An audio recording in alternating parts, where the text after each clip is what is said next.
Selamat berjumpa kembali saudara-saudara yang terkasih di kanal Forum 195. Kanal kita bersama untuk mengasihi, melayani, memuji, dan menyembah Tuhan kita, Yesus Kristus. Damai kasih Allah menyertai kita semua. Saudara-saudara yang terkasih, kita bertemu kembali di serial video ketika Yesus bersabda di season 6 episode ketiga.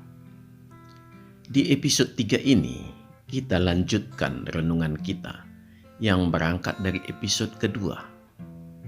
Di episode kedua kita sudah memahami, memanglah berat mengikuti Yesus Kristus. Dari Matius 5 ayat 3-7, kita diminta proses penyangkalan diri. Bila kita tidak menganggap bahwa itu suatu hal yang berat, maka sebenarnya kita tidak memahami arti menyangkal diri. Tetapi memanglah kita harus melalui itu agar mata batin kita dapat melihat Allah. Dengan demikian kita dapat bersekutu dengannya, sebagaimana Kristus menyangkal kebesaran dirinya, dan dia memproklamirkan diri hanya seorang utusan yang sekedar menjalankan perintah Bapanya. Pertanyaan sederhananya, manakah yang lebih besar, kita atau Kristus? Saya sengaja membawa kita ke perbandingan yang ekstrim ini agar kita mau menaklukkan keangkuhan kita. Di ayat 9-11 kita diperhadapkan pada tuntutan kesetiaan. Tetapi di tengah-tengah kita dijanjikan Allah di ayat 8, yaitu akan melihat Allah. Artinya Allah tetap hadir di dalam kehidupan kita. 3 tahapan hidup di dunia ini yang pasti akan dialami oleh setiap orang Kristen. Penyangkalan diri yang berawal dari karunia iman. Lahirlah persekutuan batin. Dan kita melihat bahwa Yesus Kristus bersedia menjadi juru selamat pribadi kita. Dan dia akan mengutus Roh Kudus untuk menyertai kita dalam hidup bersama Allah. Hidup bersama Allah membutuhkan kesetiaan di sepanjang hayat kita. Dan tidak boleh jatuh dalam kesengajaan ke dalam pencobaan iblis. Bila kita dengan sengaja jatuh ke dalam pencobaan, maka percayalah, sebenarnya kita tidak pernah mengikut Tuhan Yesus Kristus. Karena Alkitab bersaksi, tidak mungkin kita memiliki 2 Tuhan. Proses hidup bersama Allah inilah tahap mengikis keangkuhan hidup kita. Proses ini akan semakin cepat berlangsung, tergantung dari seberapa besar penyerahan diri kita kepada pimpinan Tuhan. Inilah proses menuju ke kesempurnaan seperti Bapa. Setelah kita mengakhiri pertandingan iman di dunia ini, maka kita baru memperoleh piala kehidupan melalui proses pengudusan oleh Yesus Kristus untuk memasuki rumah Bapanya. Inilah peristiwa ayat ke-12. Sebuah hal yang harus kita catat di sini. Ini berbeda dengan keselamatan. Sepanjang kita hidup bersama Tuhan, keselamatan itu ada di dalam diri kita. Tetapi di akhir daripada perjuangan iman kita, keselamatan kita itu ditambah dengan bonus, yaitu bonus dari seorang pekerja yang setia. Upahnya adalah piala kehidupan. Saudara-saudara yang terkasih, sebelum memulai membaca firman Tuhan, kita terlebih dahulu berdoa. Ya Tuhan, Ajarilah kami bagaimana menyikapi ragam-ragam kehidupan yang menerpa kami. Kuatkanlah kami senantiasa agar kami tidak menjadi jatuh di dalam perbuatan yang tidak menyukakan hati Bapa. Kuatkan kami selalu setia bertekun dan berfokus kepadamu saja. Terima kasih ya Tuhan. Di dalam nama Tuhan Yesus Kristus kami berdoa dan mengucap syukur. Amin. Saudara-saudara yang dikasihi Tuhan, di bagian akhir episode 2, kita sudah melantunkan lagu dari Pontas Purba dengan judul Tuhan Berapa Lama, untuk mewakili ketiga kondisi kita dalam proses mengikut Tuhan di dunia ini.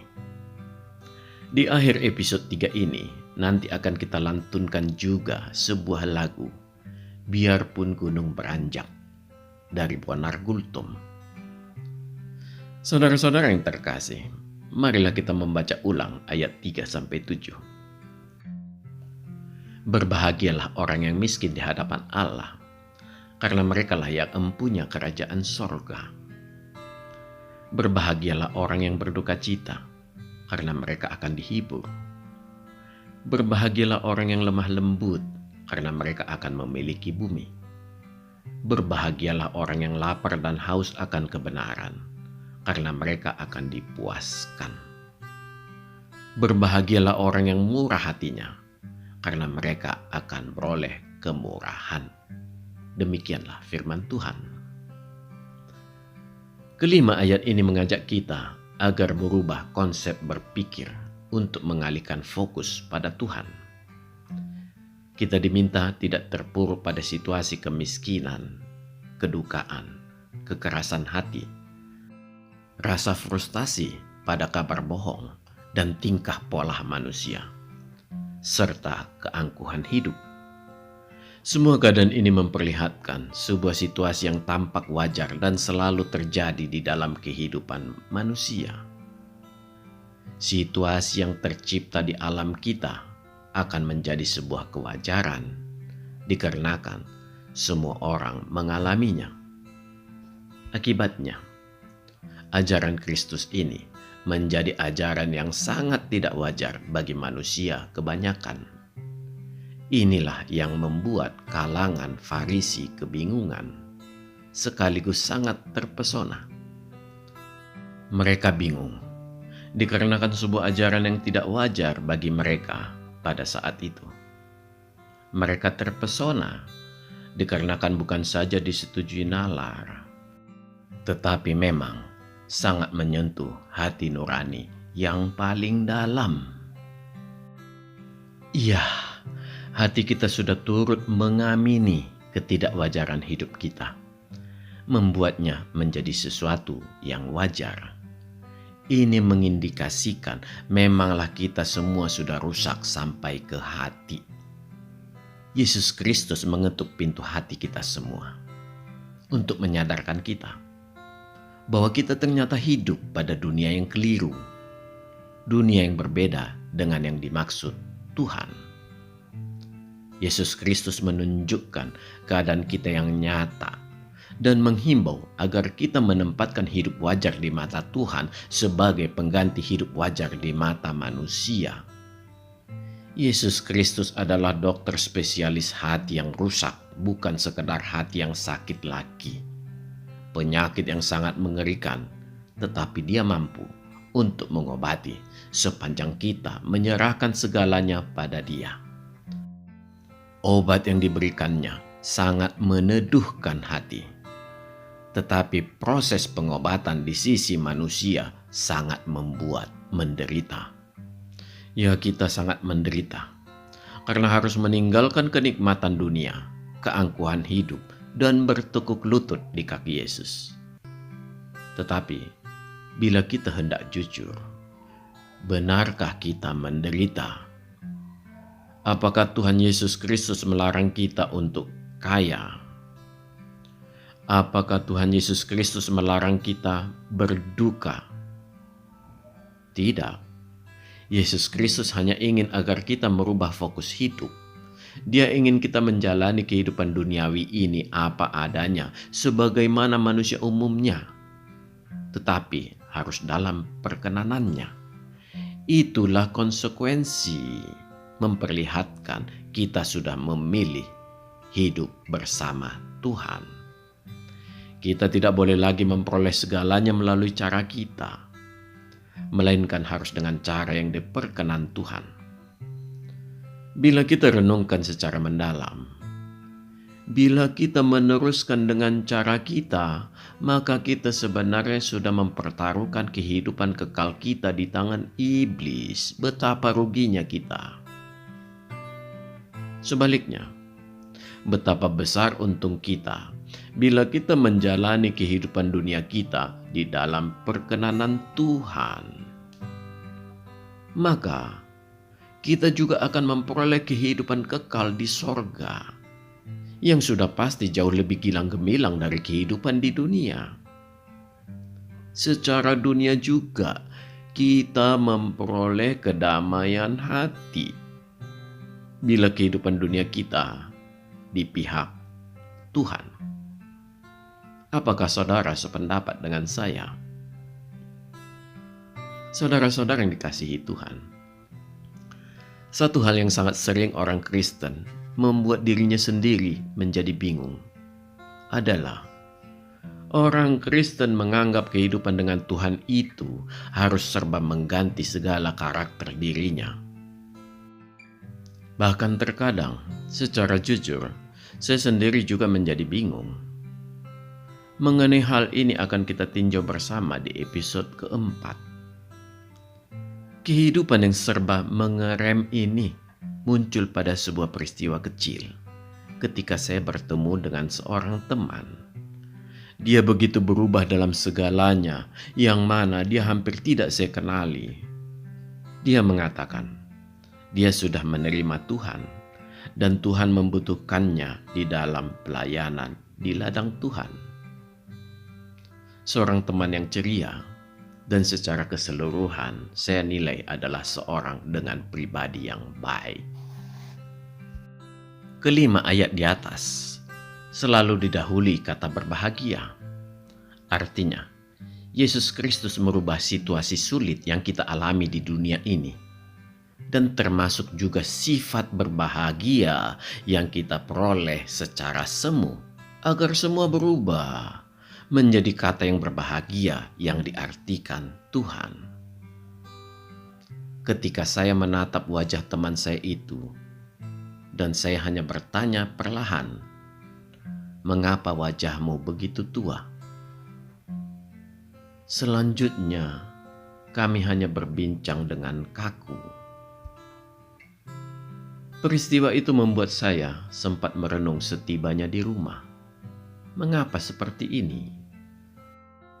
Kehidupan sedemikian berat di luar Kristus mampu menampilkan dirinya yang ceria. Sekarang malah terpuruk setelah mengikuti Yesus Kristus. Apakah bekerja di ladang Tuhan diterimanya bagaikan menahan sebuah kuk yang berat? Saudara-saudara yang dikasihi Tuhan, Tuhan tidak akan memberi kuk yang berat, melainkan yang enak dan ringan. Ini dikarenakan Yesus Kristus juga menuntun dengan lemah lembut dan rendah hati, sehingga kita tidak akan merasa beban berat, melainkan memperoleh ketenangan jiwa. Hidup bersama Tuhan yang kita peroleh adalah kedamaian hati. Hal ini sangat perlu kita pahami bagi pekerja-pekerja di ladang Allah. Kemungkinan besar kita begitu menggelembungkan kata, "Tuhan membutuhkan saya sebagai pekerja di ladangnya." Bila kita tidak bisa mengartikan kata ini, maka memanglah itu akan menjadi kuk yang amat sangat berat. Bekerja di ladang Tuhan itu bukan karena Tuhan membutuhkan kita, tetapi merupakan tugas kita sebagai orang yang telah diselamatkan. Itulah iman yang hidup. Saudara-saudara yang dikasihi Tuhan, tetaplah mengejar kehidupanmu di dunia ini, karena itu adalah tugas dan berkat dari Tuhan, agar kita dapat menjalankan tanggung jawab kita sebagai manusia. Tetaplah mengejar kebahagiaan di dunia ini, karena itu juga karunia. Bila engkau berduka, berdukalah, karena Yesus Kristus juga bisa menangis dalam duka yang mendalam. Yang paling penting, jangan larut seperti orang yang tidak mengenal Tuhan. Tugas gereja nih, jalankanlah dengan baik. Percayalah, itu memang tugas kita, bukan karena Tuhan membutuhkannya. Kita harus ingat, Tuhan tidak membutuhkan apa-apa untuk dirinya. Meskipun dia pernah sekali dicatat Alkitab meminta seekor keledai yang boleh dikatakan hanya sekedar mematut dirinya. Seorang raja di dalam kerendahan hatinya memasuki Yerusalem dan dielukan, Hosana bagi anak Daud. Amin. Tuhan memberkati. Marilah kita berdoa. Ya Tuhan kami sudah belajar bagaimana berlaku sebagai umat Tuhan di dalam gelombang kehidupan yang sedemikian menakutkan ini. Kami menyerahkan hidup kami hanya dalam pimpinan tangan Tuhan saja. Terima kasih ya Tuhan. Di dalam nama Tuhan Yesus Kristus kami berdoa dan mengucap syukur. Amin. Tuhan memberkati kita. Marilah kita masuk ke saat teduh dengan menikmati alunan lagu penguatan sejenak.